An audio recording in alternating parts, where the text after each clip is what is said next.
Cette vidéo présente l'autoclave de Payas Render CA de 23 litres et explique ses fonctionnalités les plus importantes. Elle aborde également l'installation du stérilisateur, sa mise en marche, son fonctionnement ainsi que ses principales interfaces utilisateurs. Il faut bien noter que ce tutoriel ne remplace en aucun cas les instructions fournies dans le manuel d'utilisation de l'autoclave. Le CA23 est un autoclave de table conçu spécialement pour répondre aux besoins de stérilisation des instruments dans les cliniques, les hôpitaux et les laboratoires. Le stérilisateur est conforme à la norme EN 13060.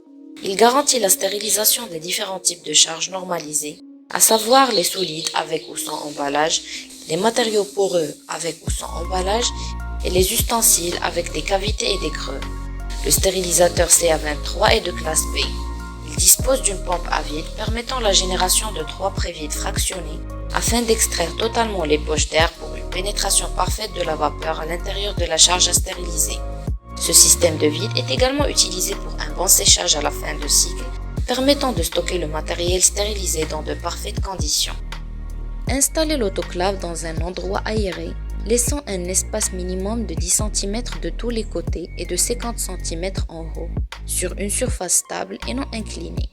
Si l'avant de la machine est plus bas que l'arrière, le contrôleur affichera E3, ce qui signifie que la phase de séchage ne s'effectue pas complètement. Ajustez donc la hauteur en ajustant les pieds de l'avant de l'autoclave, en fonction de l'horizon. Avant d'utiliser l'appareil, ouvrez le couvercle du réservoir en haut du stérilisateur pour remplir de l'eau. L'eau utilisée pour le remplissage doit impérativement être distillée. Lors du remplissage, veillez à ce que le niveau d'eau ne dépasse pas l'indicateur rouge. La capacité du réservoir d'eau est de 3,5 litres, avec un niveau minimal de 1,3 litres, qui, une fois atteint, déclenche une alarme. Ouvrez la porte de l'autoclave en tirant la poignée de la porte vers l'extérieur. Chargez le matériel à stériliser, puis refermez convenablement la porte en appuyant sur la poignée pour assurer son verrouillage. Connectez le cordon d'alimentation au secteur électrique, puis appuyez sur l'interrupteur d'alimentation principal. Le voyant de l'interrupteur s'allume, indiquant que l'alimentation électrique est connectée. L'autoclave effectue instantanément un autotest, puis l'écran LCD affiche l'interface d'accueil. Appuyez sur le bouton Menu pour choisir le cycle de stérilisation convenable aux instruments chargés. 7 programmes sont disponibles.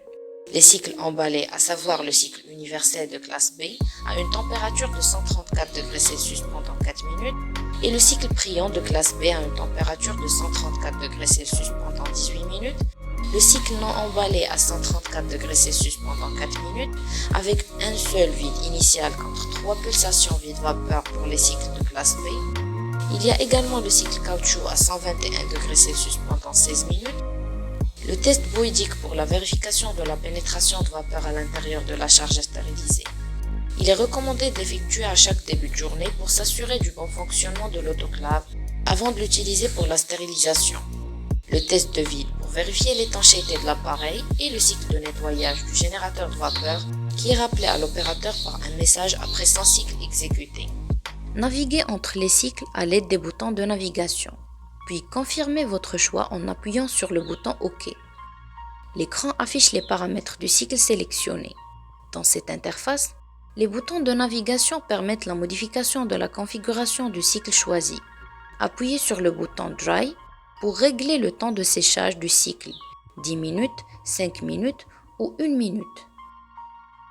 Appuyez sur le bouton Step pour choisir Last Cycle dans le cas où vous allez lancer le dernier cycle, ou Keep Warm afin de préserver la température de l'autoclave. Puis appuyez sur le bouton Start pour lancer le cycle de stérilisation. Le cycle commencera après verrouillage automatique et électrique de la porte. Au cours du cycle, le stérilisateur affiche les paramètres de la phase en cours en temps réel.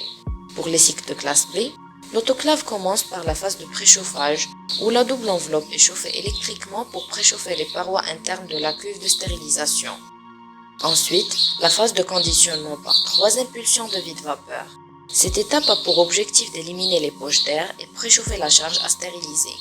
L'autoclave passe à la 3e phase et injecte la vapeur au niveau de la cuve jusqu'à atteindre la température de stérilisation.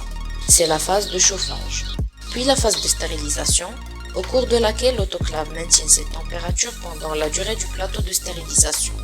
Il passe ensuite à la vidange puis le séchage du matériel par pompe à vide, éliminant ainsi la vapeur et les condensats de la charge. Et finalement, la phase d'aération pour le retour à la pression atmosphérique, qui une fois atteinte, l'autoclave déclenche une alarme de fin de cycle et affiche le message Open Door. C'est à ce moment que vous pouvez ouvrir la porte et décharger le matériel stérilisé. Si vous souhaitez transférer les données relatives au cycle effectué par l'autoclave en externe, branchez la clé USB au port correspondant et les données vont être transmises.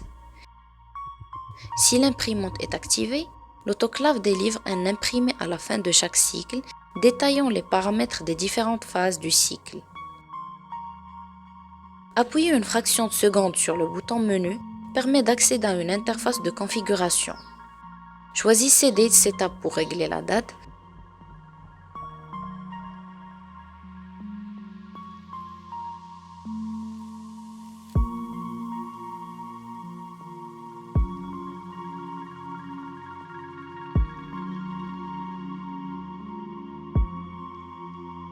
Time Setup pour régler l'heure. Printer Setup pour activer ou désactiver l'imprimante. Et Language Setup pour choisir la langue de l'autoclave.